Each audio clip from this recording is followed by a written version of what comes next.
Kailangan ko makaalis. Sinaantay na ako ng mga anak ko. Si Eddie Imperial ang pumatay kay Juancho. Tauhan niya yung asawa ko sa lahat ng mga krimen na pinagagawa nila. Saka dito na may mangyari masama sa kanya. Ito makakapagpatunay ng mga kasamaan ni Eddie Imperial. What can I say, Juancho? Di ba susunod ko sa'yo lahat ng babangga sa akin. Makikilala din nila ang tunay na Eddie Imperial. Maniwala ka sa akin, gusto kong tumulong. Pero sa ngayon, yung kapakanan ng mga anak kong importante sa akin. Bukas susunduin na ako ng pinsan ko. Babantayan at poprotektahan ko kayo hanggang sa makaalis. Basta siguraduhin mo yung media blackout na yan. Sino yung kausap mo? Just work, as usual. What's the occasion? Well, I realize I can't just sit here all day at home. We're already at war. This is Velma 2.0. Prepared and ready for battle. Sigurado akong kinuha niya yung pinlanta natin doon. Nakita ko siyang pumasok sa kwarto mo. Did you bring me good news?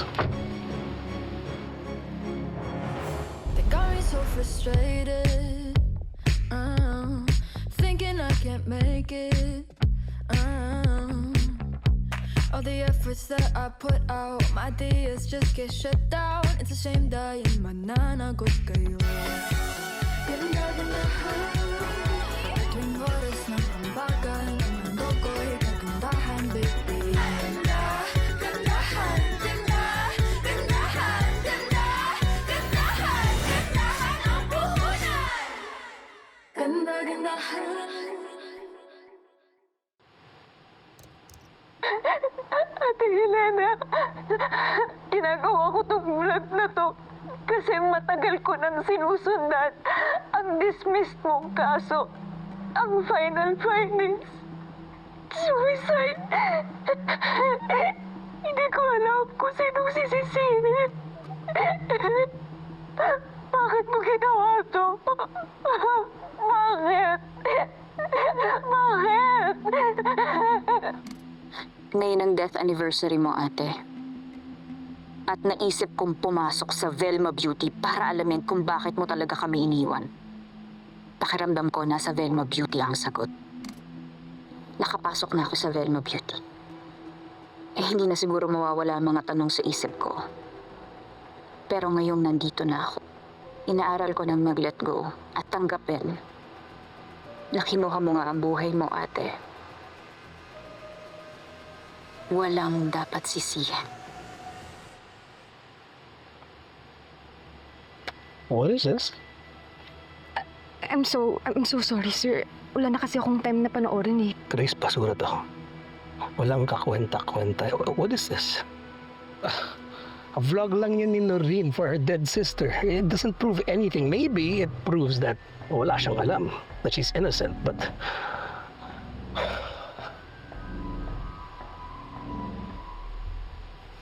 Grace,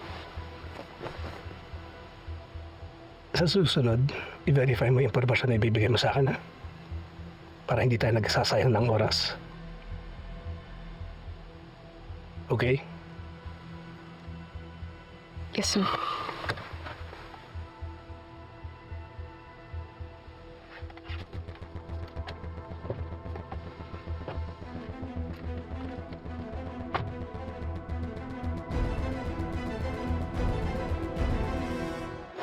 Ano ba nangyayari? Confirm malaking announcement to. Hindi kaya may kinalaman to sa magiging future mo dito sa Velma Beauty.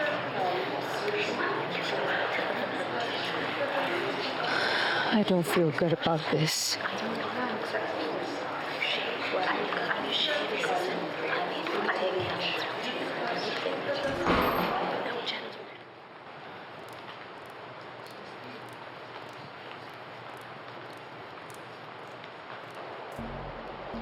Beauties of Velma.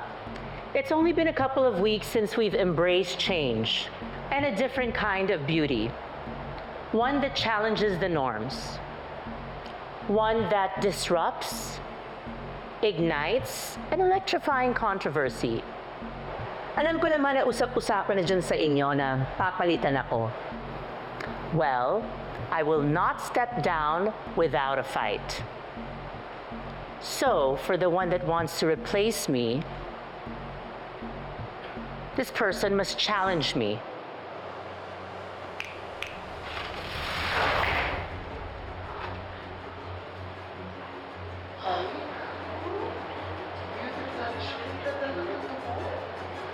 What? I plan to launch a social media live selling showdown entitled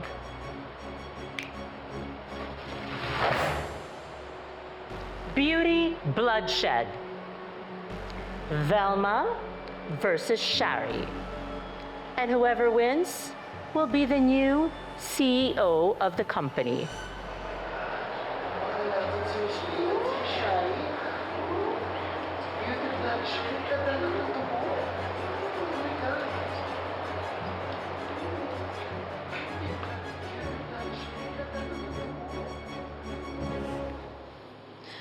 What were you thinking, Miss Velma? I served you for so many years. I was loyal and faithful to you. Tapos ito yung babayad niyo sa akin? Ang gawin akong kalaban? Shari, come on. Huwag mong palabasin na tinatraidor kita. The mechanics are fairly simple. We sell, we perform, then we count the sales. And voila! You have a winner and a loser. Unbelievable.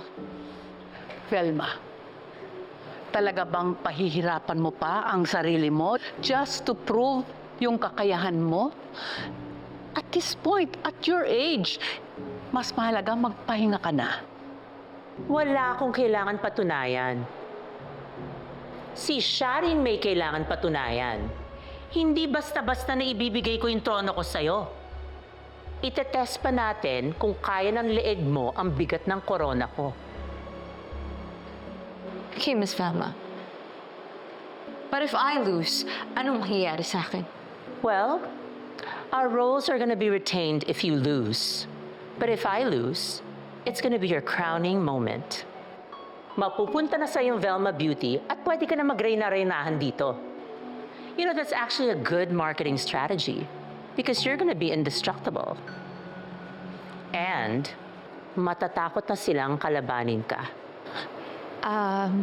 So parang we're rewarding women based sa tibay ng sikmura nila? Exactly. Okay, if you win, Shari, you better thank me. Dahil mas intense ang competition sa labas ng Velma Beauty.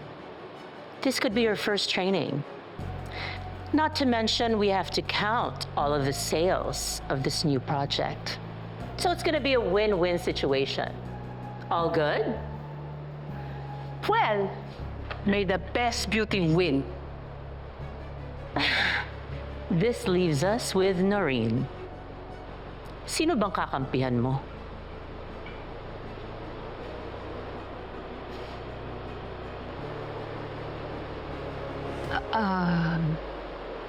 Hindi ko po alam eh. Susunod lang naman ako sa utos nyo. At the end of the day, empleyado nyo pa rin naman ako.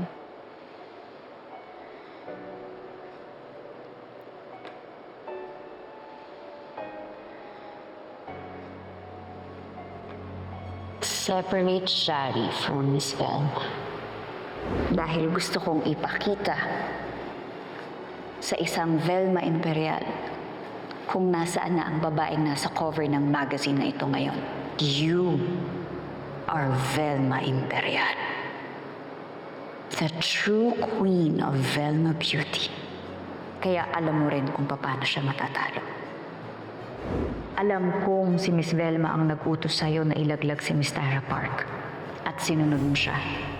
Ikaw ang mas pinagkakatiwalaan niya. That means, only you have what it takes to lead Velma Beauty. Dahil ikaw ang totoong nagdadala ng Velma Beauty. Ikaw pa rin ang panalo, Shari.